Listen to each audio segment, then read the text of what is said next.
السلام عليكم، عاملين ايه يا شباب؟ هنحل النهارده محافظة الجيزة لتانية ثانوي في الرياضة البحتة. هنا أول سؤال بيقول لي يا مستر، إذا كانت دالة دال، تمام، دي دالة أحادية، وكانت دال مقياس 3 لام ناقص 1 بتساوي دالة لام زائد 2، فإن لام تنتمي لمين؟ طيب، هنا الدالة الأحادية عشان تكون دالة أحادية كنت بقول كده إن دالة ألف هتساوي لازم المفروض دالة ب، كنت أنا بستفاد إن ألف بتساوي ب. حلو الكلام. طيب تعال نعمل الكلام ده. هنا الألف اللي هو الدالة الأولانية اللي هي مقياس 3 لام ناقص 1 بتساوي التانية اللي هي لام زائد 2. فهنا ده النوع الثالث في معادلات القيمة المطلقة اللي هو مقياس بيساوي مقدار. مقياس بيساوي مقدار كنت أنا بعمل إعادة تعريف للمقياس، إعادة تعريف للمقياس ده. فأنا كنت بعمل كده، مقياس 3 لام ناقص 1 ده مستر بيتعمل له إعادة تعريف، مرة بالموجب 3 لام ناقص 1 ومرة بالسالب سالب 3 لام كده زائد 1. حلو الكلام. هنا عند السين أكبر من أو يساوي، هنا عند السين أصغر من. أكبر من مين وأصغر من مين؟ لو أنا سويت المقدار ده بالصفر، لو أنا سويته بالصفر هيطلع لي اللام بواحد على 3، فأنا أكتب هنا 1 على 3 وهنا 1 على 3. بعد كده كنت بقسم الصفحة نصين، مرة هنا عند س أكبر من أو يساوي 1 على 3 وهنا عند س أصغر من 1 على 3. وبعد كده بكتب المعادلة دي هنا مش دي كده، تمام، هيتكتب هنا مرة بالموجب ومرة بالسالب. طيب يعني أنا هعمل كده دلوقتي، مرة بالموجب يبقى 3 لام ناقص 1 بتساوي لام زائد 2، ومرة هنا بالسالب يبقى سالب 3 لام زائد 1 بتساوي برضو لام زائد 2. هخلي يا مستر اللام مع اللام، تمام، واشوف اللام هتطلع معايا بكام. هدخل اللام هنا بعكس الاشاره تبقى دي 3 لام ناقص لام بتساوي 2، واطلع الواحد بره يبقى زائد 1. 3 لام ناقص لام يبقى دي 2 لام، 2 لام بيساوي 3. قسمت على الاتنين هنا وعلى الاتنين هنا، دي راحت مع دي، يبقى هنا اللام بيساوي 3 على 2. 3 على 2، تمام. بعد ما اخلص كده اشوف الرقم ده جوه الفتره دي ولا لا. ايوه فعلا 3 على 2 اكبر من تلت، فدي ايه، تمام معايا.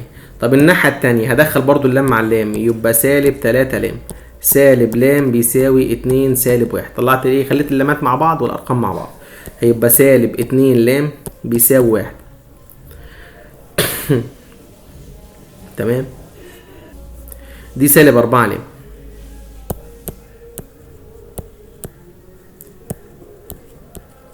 سالب 4 لام يساوي 1. قسمت هنا على السالب 4 وهنا على السالب 4، تمام. سالب 4 تروح مع السالب 4، يبقى لام دلوقتي بكام؟ لام دلوقتي بسالب 1 على 4، تمام. سالب ربع، السالب ربع أصغر من التلت، أيوه برضو. يبقى هنا مجموعة الحل كام وكام؟ مجموعة الحل 3 على 2 وسالب 1 على 4، اللي هو الاختيار رقم د، اللي هو ده كده، تمام. طيب السؤال اللي بعديه، السؤال رقم 2 بيقول لي هنا مستر منحنى الدالة د س تساوي 1 على مقياس س زائد 3، ده متماثل حوالين محور مين؟ تمام. دي هعمل فيها ايه يا مستر؟ هعمل للسين كده اعاده تعريف، او مقياس السين كده اعاده تعريف، مره بالموجب ومره بالسالب. مره بالموجب عند س اكبر من او يساوي صفر، ومره بالسالب عند س اصغر من الصفر، تمام. فتبقى الداله دي بالشكل ده، د س تساوي مره بالموجب، يعني هنا هيبقى 1 على س عند س اكبر من او يساوي صفر زائد طبعا 3، احنا نسينا نكتبها،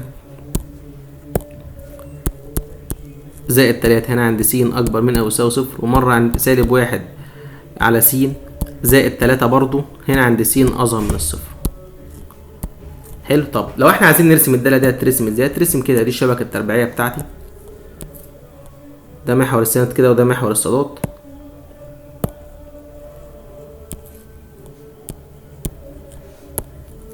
تمام. طيب الازاحات بتاعتي للاولانيه اللي هي دي مفيش رقم مع السين من تحت، يبقى الازاحه السينيه بصفر والازاحه الصاديه هنا ب3. هنا برضو نفس الكلام، الازاحه الساديه بصفر والازاحه الصاديه برضو بكام؟ ب3. حلو. فهنا عند الصفر والتلاتة، هنا دي كده السين عندها كده ب3، تمام. كنت بعمل كده محاور وهميه، محاور وهميه كده عشان ما اعديش بس الخط ده، تمام. هرسم كل واحده لوحديها، هرسم الاولانيه وهرسم الثانيه. الاولانيه اللي هي دي داله كسريه، الداله الكسريه دي موجبه، الاولانيه دي موجبه، فكانت بترسم في ربع الاول والثالث. الربع الاول اللي هو كان ده كانت بترسم كده، حلو الكلام. والثالث اللي هو ده كده، بس هو بيقول لي ارسمها في اللي اكبر من صفر، فانا رسمتها في الناحيه اليمين بس. طيب الثانيه اللي هي دي كده بيقول لي سالب 1 على 3، سالب 1 على س و3. تمام. فبرضه هنا الازاحه الازاحات 0 و3، 0 و3 تبقى هنا كده هتترسم المقياس بتاع الداله الكسريه هنا سالبه، فترسم المفروض في الثاني والرابع. الثاني والرابع اللي هو ده كده، ده الثاني، وده الرابع اللي هو كان بيترسم في الحته دي كده. تمام. بس هنا طبعا مش هنرسم دي، تمام، عشان هو بيقول لي في الاصغر ايه، الاصغر من الصفر، بس الاصغر من الصفر اللي هي السين السالبه كده. تمام. الوقت الرسمتين ده انا رسمتهم متماثلين حوالين مين؟ حوالين محور الصادات. محور الصادات اللي هو ده كده. فمحور الصادات يبقى هنا في تماثل حول الصادات. تماثل حول الصادات. محور الصادات اللي هو مين؟ ان هو س بيساوي صفر. تمام. فانا هنا اختار متماثلين حول المستقيم س بيساوي صفر. تمام. طيب السؤال اللي بعديه، السؤال اللي بعديه سؤال رقم 3. بيقول لي هنا مستر عايز مدى الداله دي. دي دالة مقياس، هعدلها كده اخليها س سالب 5. تمام. نقطة الازاحات بتاعتي كام وكام؟ الرقم اللي جوه المقياس باخده بعكس الاشارة بيبقى ازاحة ثانية 5، والرقم اللي بره المقياس مفيش، فيبقى كام كده دلوقتي؟ صفر. تمام. المقياس ده بيترسم يا اما 7 يا اما 8. تمام. 7 لما يبقى المقياس بره كده بالموجب، و8 لما يبقى فيه سالب كده جنب المقياس، فهنا المقياس هيترسم 7 عشان المقياس موجب. 5 وصفر تبقى هنا كده. تمام. هيترسم 7 بالشكل ده. تمام. فهنا عايز مين يا مستر؟ عايز المدى. المدى بتاعي تمام بستخدم الرقم، خلي بالك، بتاع الصاد اللي هو ده، اللي هو من هنا كده. بدأت منين؟ من صفر لغايه وطالعه فوق لغايه فين؟ لغايه موجب ما لا نهايه. فيبقى المدى من فين لفين؟ من صفر لغايه موجب ما لا نهايه، والايه؟ والمدى كده مكفول، والصفر كده مكفول، اللي هو الاختيار رقم ج. طيب السؤال اللي بعديه السؤال رقم 4. تمام. بيقول لي مجال الداله دي. هنا ممكن احلها باكتر من شكل. ممكن احلها بالدرس الاولاني اللي هو المفروض دي داله كسريه، فمجال الداله الكسريه ح ناقص مجموعه اصفار المقام. ح لما يكون اللي في البسط ده داله كسره حدود مش دلوقتي مش داله جذريه، فانا هجيب مجال البسط لوحديه اللي هو جذر س زائد 1. جذر س زائد 1 ده ما تحت الجذر اكبر من او يساوي صفر، يبقى هنا س زائد 2 اكبر من او يساوي صفر. تطلع الاثنين دي بره بعكس الاشاره، يعني هنا س اكبر من او يساوي كام؟ 2. الا اكبر من 2 3 و4 و5 لغايه موجب ما لا نهايه. فدلوقتي المجال بتاعي من 2 لغايه ما لا نهايه. ده بتاع البسط. حلو. طب بتاع المقام، المفروض من غير البسط كده، لو اعتبرت ان الداله دي كلها داله كسريه، يبقى ح ناقص اصفار المقام زي ما قلنا من شويه، ناقص اصفار المقام لو هي كسريه عاديه، لو اللي في البسط ده كسره حدود يعني 100 جذر. طب لو جذر، لو عندي جذر في البسط، يبقى الفتره بتاعتي ناقص مجموعه اصفار المقام. حلو. الفتره بتاعتي اللي هي من فين لفين؟ اللي هي من 2 لغايه 5 او لغايه ما لا نهايه قصدي.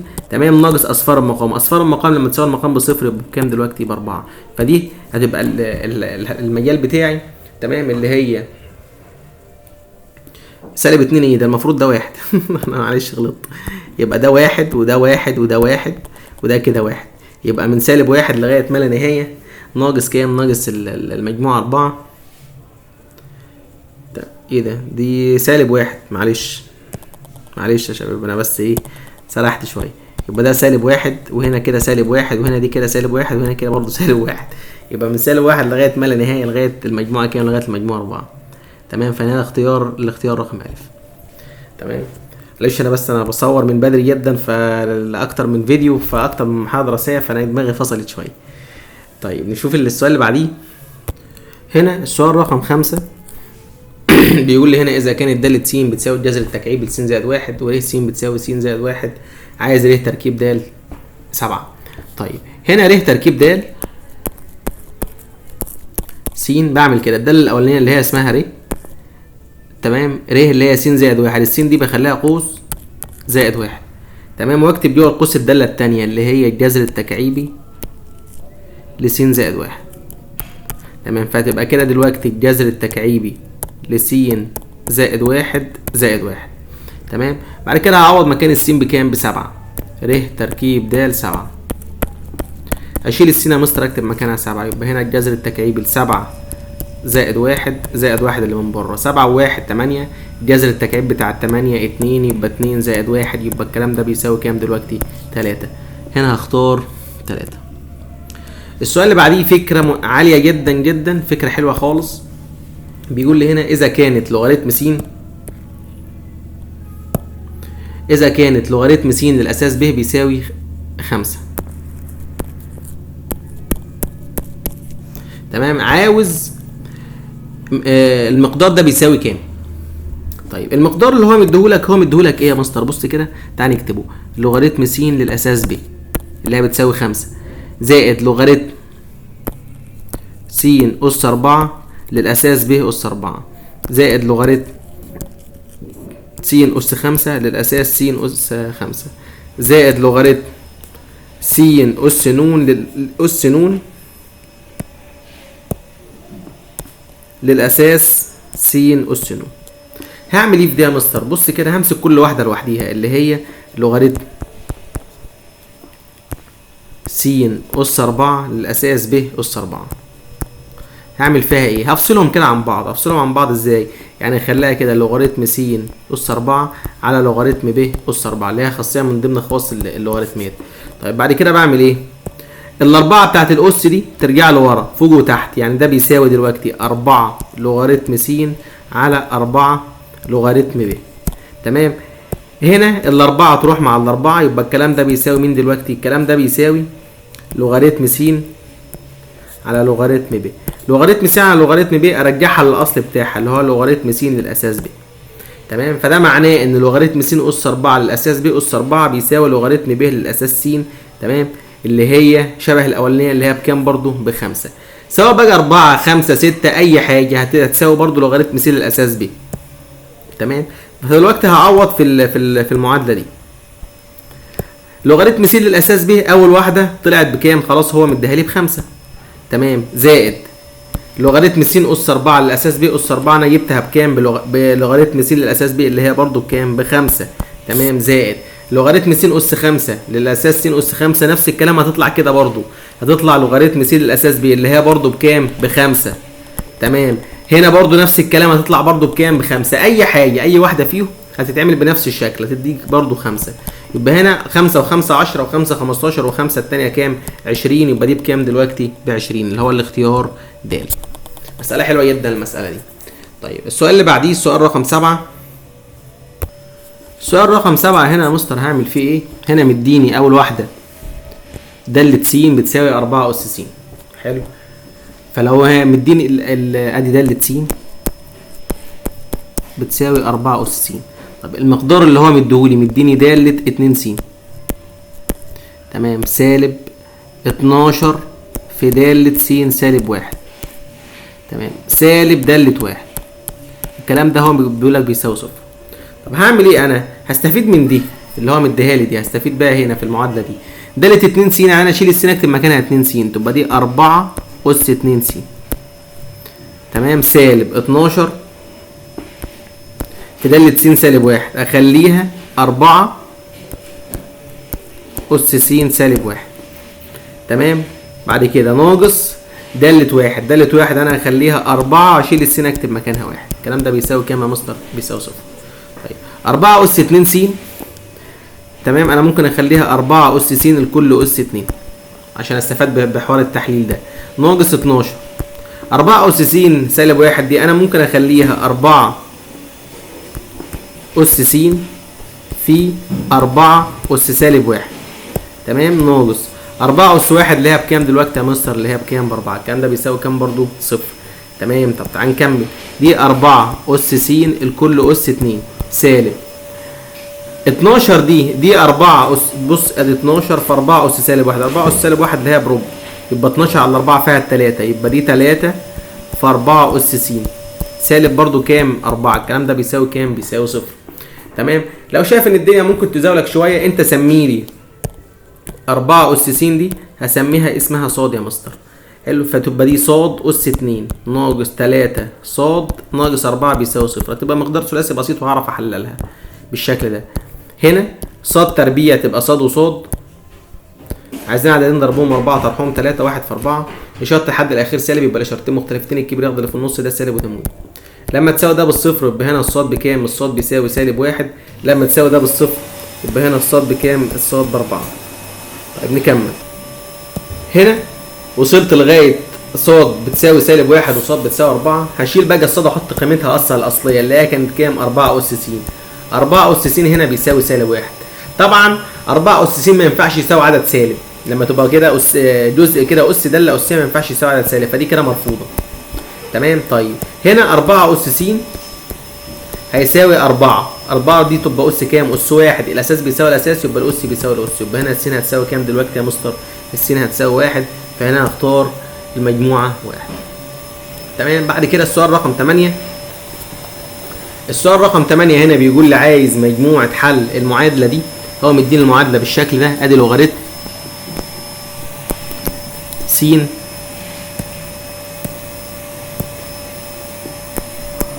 لوغاريتم س زائد سالب 1. تمام. زائد لوغاريتم س زائد 1. الكلام ده بيساوي لوغاريتم كام؟ 24. حلو. عندك هنا زائد في وسط اللوغاريتمات، فانت تاخد لوغاريتم واحد بس وتضرب له يضرب بعض، يبقى هنا س سالب 1 في س زائد 1. الكلام ده بيساوي كام؟ لوغاريتم كام؟ 24. حلو الكلام. طيب اضرب لي برضو اللي جوه دول لوغاريتم، يبقى هنا دول عددين مترافقين، يبقى الاول في الاول س تربيع ناقص الثاني في الثاني يبقى كام؟ يبقى 1. الكلام ده بيساوي لوغاريتم كام برضو؟ 24. حلو الكلام. طالما لوغاريتم يا مستر بيساوي اللوغاريتم يبقى اللي قدام اللوغاريتم بيساوي اللي قدام اللوغاريتم. يعني دلوقتي هيبقى س تربيع سالب 1 بيساوي كام؟ 24. تطلع دي بره الناحيه الثانيه كده بعكس الاشاره، يبقى هنا س تربيع هتساوي 24 1 تبقى كام؟ 25. لما يتحلل او لما تيجي تاخد الجذور يبقى هنا موجب او سالب كام؟ موجب او سالب 5. تمام. ما استعجلش واجي اقول لك موجب او سالب 5، لا غلط. لازم اتاكد الارقام دي تنفع ولا ما تنفعش. تنفع ولا ما تنفعش ازاي؟ هنا الداله اللوغاريتميه لما اقول لك داله لوغاريتم س للاساس ا ده بيساوي ص، لازم الرقم اللي تحت اللوغاريتم ده ينتمي لحاه الموجبه ما عدا الواحد، يعني اي رقم موجب الا الواحد. الرقم اللي قدام اللي تحت اللوغاريتم اي رقم موجب الا الواحد، اللي قدام اللوغاريتم اي رقم موجب، لكن الرقم ده عادي اي رقم ايه شغال معاك سواء موجب او سالب. فانا هجرب الس بتساوي سالب 5 وهجرب الس بتساوي كام؟ 5. اجربها فين يا مستر؟ اجربها هنا في المعادله دي، في المعادله الاصليه دي. اجربها ازاي؟ تعال نشوف كده. لو انا شلت الس في الاول كتبت مكانها سالب، هيبقى هنا لوغاريتم سالب 5 سالب 1 تبقى دي سالب 6. ينفع يبقى قدام اللوغاريتم سالب؟ لا، يبقى دي كده مرفوضه. تمام. لكن لما هنا اشيل الس اكتب مكانها 5 هيبقى 5 ناقص 1. 5 ناقص 1 4. تمام. 5 ناقص 1 4 يبقى كده ايه تمام شغاله معاك. يبقى الس ب5 هي بس اللي تنفع والس بسالب 5 ما تنفعش. فانا هنا اختار الس بكام؟ الس ب5 اللي هو الاختيار رقم ا. فهمنا دي خلاص. طيب السؤال اللي بعديه هنا السؤال رقم 9 بيقول هنا يا مستر اذا كانت دالة س بتساوي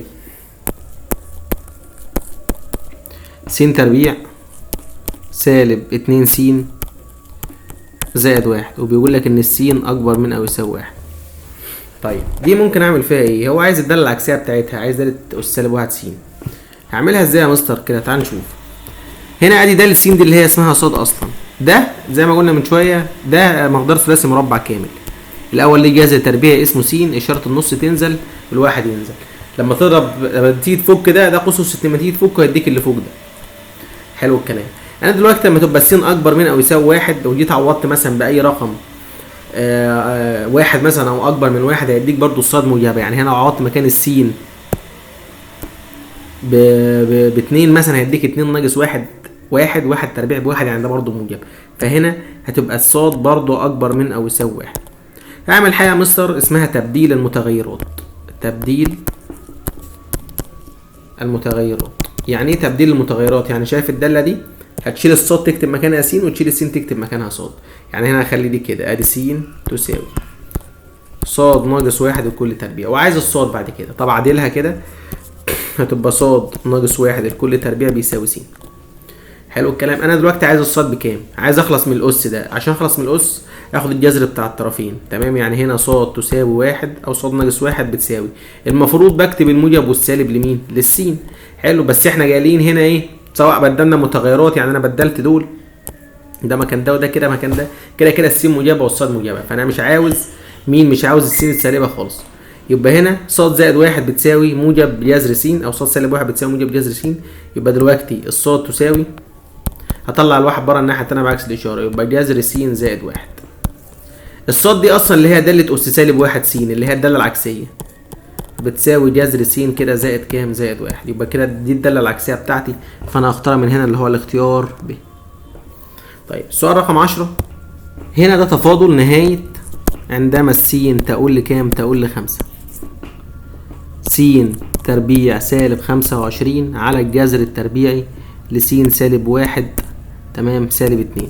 هنا انا لو عوضت تعويض مباشر هيديني صفر على صفر اللي هي كمية غير معينة. فلما بلاقي جذر بالشكل ده بعمل ايه؟ بضرب البسط والمقام في المرافق بتاع الجذر ده. يبقى هنا ادي س سالب واحد موجب 2، ودي جذر س سالب واحد موجب برضو 2. هضرب كده البسط في البسط والمقام في المقام، يعني ده دلوقتي بيساوي نهاية عندما س تقول لخمسة. هنا س تربيع سالب 25 تتكتب زي ما هي تمام، في جذر س سالب واحد تمام موجب 2. اللي تحت يا مستر دول عددين مترافقين بيتضربوا الاول في الاول هيبقى جذر س سالب واحد في جذر س سالب واحد، جذر في روح تطلع روح، يبقى هنا س سالب واحد سالب التاني في التاني اللي هو 2 في 2 بكام، ب4.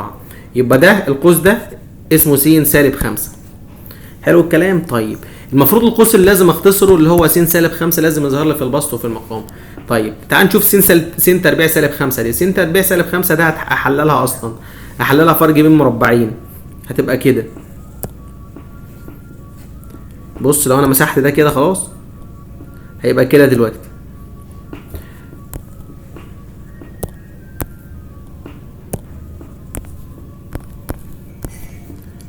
س تربيع هيبقى س في س 25 هتبقى 5 في 5، واحدة سالب وواحدة ايه، واحدة موجب.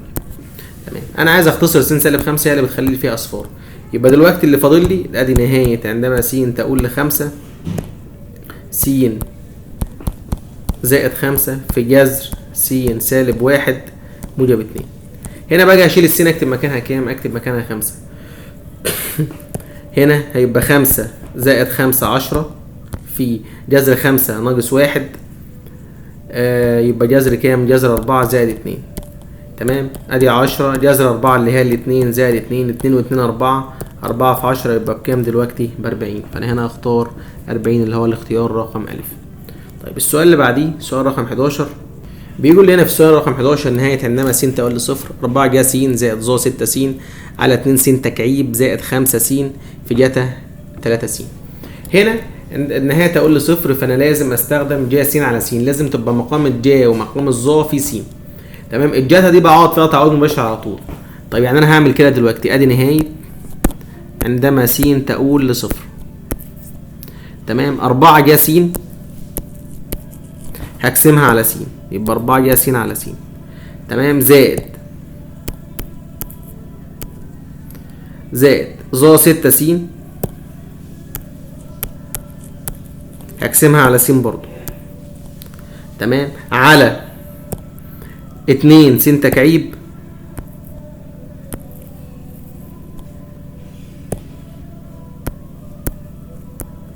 هقسمها على س تمام. بعد كده زائد اخر واحده دي 5 س جتا س 3 س قصدي على مين تحت يا مستر، هنا على س. قسمت البسط والمقام كله على س.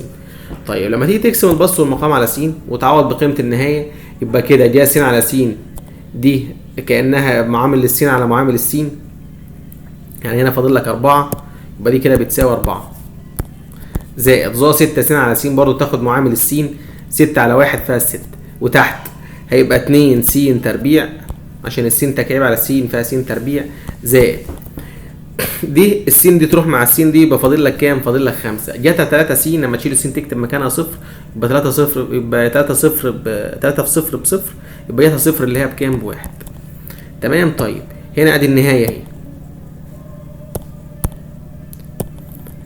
نهاية عندما س تقول لصفر تمام. لو انا شلت السين دي كتبت مكانها صفر يبقى 2 في صفر بصفر يبقى ده كده طار، ده كده صفار.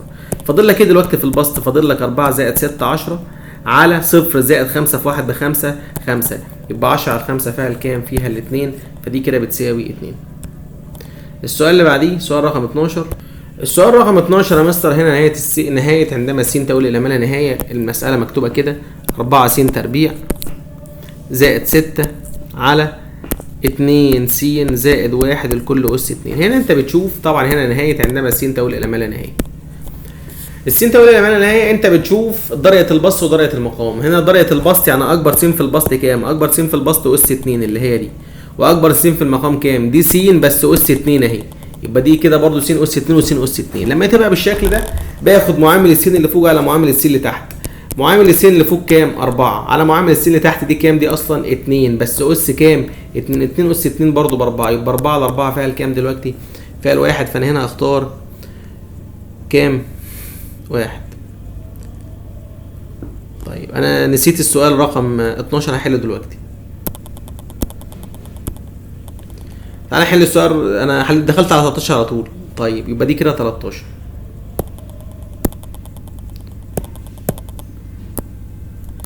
طيب تعالى نحل رقم 12.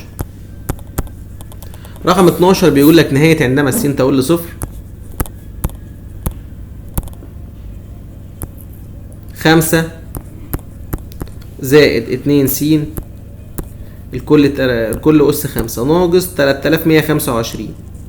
ايه الرقم ده؟ على 5 س. هنعمل ايه في المسألة دي؟ هنا هنعمل ايه في المسألة دي؟ ده الدرس بتاع نظرية 4 بتاع القانون. عشان يتحل لازم يبقى البسط زي المقام بالظبط بس اختلاف الأسس. تمام؟ طيب تعال نشوف هنعمل ايه فيها. هنا مبدئيا انا عاوز دي 2 س. تمام، اللي هي اللي في القوس دي، فلازم تبقى دي 2 س. طب الرقم اللي جنبها اللي هي ال5 دي اعمل فيها ايه؟ اسحبها بره. اسحبها بره ازاي؟ يعني انا هعمل كده. بص ادي نهايه عندما س تؤول لصفر. اللي في البسط 5 موجب 2 س الكل اس 5 سالب 3125 دي اصلا اللي هي 5 اس 5.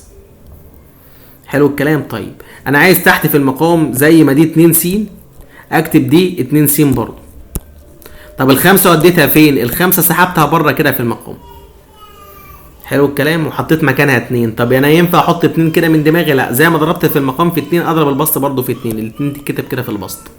حلو الكلام. طيب انا هنا طب ما انا عايز اخلي البسط زي المقام. المفروض هنا في البسط بص في القوس ده مجموعة 5. طب ازود 5. طب ازود 5 وبس؟ لا، لازم برضه انقص 5. حلو الكلام. فانا خليت يا مستر دي شبه البسط بالظبط، ودي كده ايه نفس الكلام برضو اللي هي ال5 خليتها برضو شبه اللي فوقيها. خلاص كده طبقت الحته بتاعت القانون. يبقى هنا عشان تتحل اقول الاس اللي فوق على الاس اللي تحت في الرقم ده اللي هو كام ده؟ 5. اس اللي فوق ناقص اللي تحت. اس اللي فوق ناقص اللي تحت اللي هي 5 ناقص 1 اللي هي كام؟ 4. في 2 على 5 دي ما انساهاش. ارص ده على الاله هتديني 1250. فانا هنا اختار 1250 اللي هو الاختيار رقم ب. تمام. واحنا حلينا 13 من شويه. طب تعالى نحل 14 اللي بعديها. السؤال رقم 14 بيقول لي اذا كان منحنى الداله د يحتوي قفزه عند س بيساوي 1. طالما كده يحتوي قفزه يبقى النهايه بتاعتي هنا غير موجوده. تمام. طيب تعالى نشوف اللي بعديها. السؤال هنا رقم 15 بيقول لي هنا اذا كان مثلث ا ب ج فيه ا شرطه زائد 3 ب شرطه بيساوي 18، وقياس زاويه ب ب70، وقياس زاويه ج ب70، وقياس زاويه ب ب40. عايز ا شرطه هنا بكام؟ طيب انا ممكن ارسم بس مثلث كده قدام عينيا. ده كده ا وده كده ب وده ج. تمام. هو بيقول لي زاويه ج اللي هي دي كده ب70. تمام. وزاويه ب ب40. 40 و70 تبقى دي كده 70 زاويه ا. يبقى انت دلوقتي عندك زاويه ا هتساوي زاويه ج، يبقى طول ا ب بيساوي طول ب ج. تمام. يعني دلوقتي ادي ا شرطه وده ج شرطه وده كده ب شرطه. حلو الكلام. تمام. طيب القانون اصلا ا شرطه على ج ا يساوي ب شرطه على ج ب يساوي المفروض ج شرطه على ج. تمام يا باشا. طيب هو هنا مديك في الصيغه اللي هو مديها لك هنا ا شرطه تمام زائد 3 ب شرطه بيساوي 18. يعني ب شرطه مضروبه في 3. حلو. فانا ممكن اكتب له هنا 3 ممكن اكتب له هنا 3 تاني عادي. زي ما ضربت في البسط ضربت في المقام. تمام. طيب هنا ادي الف شرطة على ج 70 اللي هي ج الف تساوي 3 ب شرطة على 3 ج كام يا مستر؟ ب اللي هي ج 40. تمام. ده كده بيساوي ده. في حاجه بتقول لك مجموع المقدمات على مجموع التوالي بيساوي احدى النسب، يعني انت ممكن تجمع البسط مع بعضيه الف شرطه زائد 3 ب شرطه على ج 70 زائد 3 ج 40. مجموع المقدمات على مجموع التوالي بيساوي احدى النسب. احدى النسب اللي هي واحده ايه؟ واحده في النسب دي، يا اما الف شرط على ج الف ب شرط على ج ب ج شرط على ج ج، اي واحده فيهم. انا هنا عايز الف شرطه فانا استخدم له النسبه الاولانيه اللي هي الف شرطه على ج الف اللي هي ج كام 70. تمام. طيب الف شرطه زائد 3 ج ب او 3 ب شرطه دي هو مديها لي بكام؟ دي ب 18. طيب انا دلوقتي عايز الف شرطه، يبقى الف شرطه بيساوي اللي قدامها في المقص من تحت تبقى ج 70 زائد 3 ج 40 والاتنين تانيين من فوق اللي هي 18 ج 70. هترص دي على الآلة هتديك هتساوي تقريبا 5.9 سنتي. ده كده ألف شرطة 5.9 اللي هو الاختيار رقم ب. تمام. بعد كده المسألة اللي بعديها سؤال رقم 16. هنا فكرة حلوة جدا جدا. بيقول لي هنا إذا كانت مساحة المثلث مساحة المثلث أ ب ج بتساوي 40 سنتيمتر مربع وطول نص قطر الدائرة الخارجية له 10 سنتي، يعني هنا نقب 10 سنتي ومساحة المثلث ب40. عاوز ج ألف زائد ج في ج ج. تمام. طيب مبدئيا في معلومة كده عايزك تعرفها. عايزك تعرف إن ج أي زاوية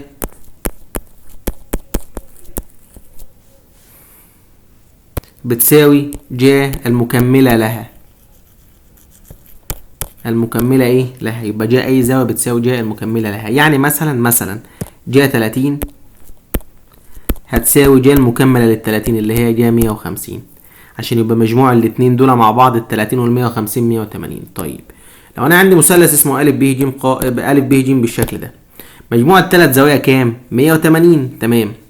يعني دلوقتي لو انا قلت لك مثلا ان ج أ زائد ج، تمام، أ زائد ج مكملتهم مين؟ مكملتهم ب، يعني ج أ زائد ج بيساوي ج ب.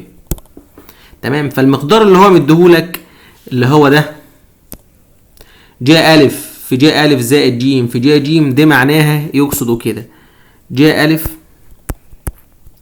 في ج أ زائد ج اللي هي احنا قلناها خلاص ج ب، يبقى دي كأنها كده ج ب في ج ج، دي بتساوي كام؟ هو عايز دي مع بعض. طيب هجيبها منين الكلام ده؟ ده كده من قانون الج. انا ده خلاص دي اللي هو عايزها دلوقتي. انا ظبطت شكل المسألة كده في الاول. طيب القانون اصلا بتاع الج اللي هو أ شرط على ج أ يساوي ب شرط على ج ب يساوي ج شرط على ج ج. الكلام ده بيساوي مين اصلا؟ بيساوي 2 نق. طب والنق ب10، يعني 2 في 10 بكام؟ ب20. تمام. طب تعالى نعوض هنا. هيبقى هنا لو انا ضربت مقص بالنسبة لكل واحد فيهم يبقى هنا أ شرطة بيساوي 20 ج أ، ونفس الكلام ب شرطة بتساوي 20 ج ب، ونفس الكلام ج شرطة بتساوي 20 ج ج. حلو الكلام. طيب ماشي. المقدار اللي هو عايزه اللي هو ده كده ج أ. ج أ انا جبتها بكام اصلا؟ لسه ما عوضتش فيها هنا دلوقتي. هو عايز اصلا مساحة المثلث، او هو مديني مساحة المثلث معلومة، بما ان مساحة المثلث بتساوي نص اللي بتساوي كام؟ 40 سنتيمتر مربع. طب مساحة المثلث اصلا بتساوي ايه؟ مساحة المثلث بتساوي نص حاصل ضرب اي ضلعين في جهة الزاوية اللي بينهم. يبقى هنا ده نص حاصل ضرب اي ضلعين، نفترض أ شرطة ب شرطة في جهة الزاوية اللي بينهم اللي هي ج ج. الكلام ده كده بيساوي كام؟ 40. الاتنين دي مقسومة تروح الناحية التانية مضروبة، يبقى دلوقتي أ شرطة ب شرطة ج ج بيساوي كام؟ 2 في 40 بكام دلوقتي؟ ب80. طب أ شرطة وب شرطة انا لسه جايب قيمهم هنا من شوية، اعوض بيهم. أ شرطة ب20 ج أ، يبقى انا اشيل أ شرطة اكتب مكانها 20 ج أ. تمام. واشيل ب شرطة اكتب مكانها 20 ج ب. تمام. وج ج تنزل زي ما هي. الكلام ده بيساوي كام يا مستر الناحية التانية؟ 80. طب 20 في 20 دي ب400. ج أ ج ب ج ج مضروبين في بعض، ج أ ج ب ج ج كده مضروبين في بعض. الكلام ده كده بيساوي 80. تمام. هقسم على 400 هنا وعلى 400 هنا، دي راحت مع دي. يبقى دلوقتي جا ألف جا ب جا ج اللي أنا عاوزها أصلا بتساوي 80 على 400 فيها 2/10. يبقى اللي أنا عايزه طلع بكام دلوقتي؟ ب2/10 اللي هو الاختيار رقم ألف. مسألة حلوة جدا المسألة دي. طيب السؤال اللي بعديه سؤال رقم 17. سؤال رقم 17 بيقول لي هنا مثلث أ ب ج محيطه 15 سنتي، ومديك أ شرطة ب3 وج شرطة ب5. تمام. عايز قياس أكبر زاوية. هي أكبر زاوية قدام أكبر ضلع. طب هو مديني هنا مستر المحيط بيساوي 15 سنتي. المحيط اللي هو أ شرطة وب شرطة وج شرطة. طب أ شرطة وج شرطة 3 و5 يبقى 8. 8 زائد ب شرطة هتساوي 15. منها ب شرطة هتساوي 15 ناقص 8 كام سنتي دلوقتي؟ 7 سنتي. دي ب شرطة. طيب ب شرطة اللي هي بكام؟ ب7 أكبر من الاتنين دول، يبقى ب شرطة ده أكبر ضلع، يبقى أكبر زاوية قياس زاوية ب. تمام. أنا دلوقتي عايز ب بكام؟ أنا لسه جايب من شوية، أو لسه هو مديني أ شرطة ب3 وج شرطة بكام يا مستر؟ ب5. تمام. عايزين دلوقتي قياس زاوية ب. بيجيب من القانون بتاع جتا ب لما يكون عندي 3 أضلاع. ده بيساوي سالب أ شرطة أو سالب ب شرطة تربيع كده في الآخر. الضلعين التانيين مين ومين؟ الضلعين التانيين أ وج، يبقى أ شرطة تربيع زائد ج شرطة تربيع على 2 أ شرطة ج شرطة. تمام. أعوض هنا يا مستر تعويض مباشر. أ بكام؟ أ ب3 تربيع يبقى 3 تربيع ب9 زائد ج تربيع 5 تربيع ب25 سالب 7 تربيع ب49 على 2 في 3 في ج اللي هي بكام؟ ب5. أرص ده على الآلة هتديني سالب نص. يبقى هنا جتا ب هيساوي سالب 1 على 2. أنا عايز الزاوية، يبقى قياس زاوية ب شيفت كوزاين سالب نص هتديك كام على كام دلوقتي؟ هتديك قصدي كام؟ هتديك 120 درجة، ودي الزاوية بتاعتي دلوقتي. يبقى الزاوية هنا ب120 درجة. طيب آخر سؤال في الاختر اللي هو السؤال رقم 18. السؤال رقم 18 هنا بيقول لي إذا كان مثلث أ ب ج فيه أ شرطة ب10 وج شرطة ب15. لو أنا رسمت كده مثلث قدام عينيا، ده أ وده ب وده ج. تمام. أ شرطة اللي هو ده ب10 سنتي، وج شرطة اللي هو ده ب15 سنتي، ودي قياس زاوية ب ب80. تمام. عايز محيط المثلث. محيط المثلث مجموعة طول أضلاعه التلاتة. فأنا دلوقتي عايز ب شرطة بكام؟ إيه القانون بتاع ب شرطة؟ ب شرطة تربيع بيساوي أ شرطة تربيع زائد ج شرطة تربيع ناقص 2 أ شرطة ج شرطة جتا ب. تعويض مباشر. يبقى ب شرطة تربيع بيساوي أ شرطة تربيع ب10 تربيع زائد 15 تربيع، تمام، ناقص 2 في 10 في 15 جتا ب اللي هي جتا كام؟ 80. هترص لي ده على الآلة والناتج اللي يطلع تجيب جذره. يبقى دلوقتي ب شرطة هيساوي تقريبا 16.5 سنتي. 16.5 ايه سنتي. ده كده ب شرطة. طيب هيبقى المحيط بكام دلوقتي؟ هيبقى المحيط مجموعة طول أضلاعه التلاتة. هيبقى 16.5 زائد 15 زائد 10. دي بكام يا مستر؟ دي ب41.5 سنتي. كده تبقى المسألة ايه؟ خلصت. طيب المسألة المقالية اللي بعديه المقالي السؤال رقم 19. بيقول لي ارسم الشكل البياني للدالة دي. هنا طبعا زي ما اتفقنا من شوية هنعمل لها إعادة تعريف. يبقى هنا د س هتساوي بالشكل ده كده. هتبقى المقياس ده مرة بالموجب. هيبقى هنا س تكعيب أو س تربيع على س مرة بالموجب، وس تربيع على سالب س كده بالسالب. هنا عند س أكبر من المفقود، وهنا س أصغر من. هنا بقول أكبر من أو يساوي، بس هنا عشان السين في المقام فهنا مفيش يساوي، فهنا يبقى كده ايه؟ صفر وصفر. حلو الكلام.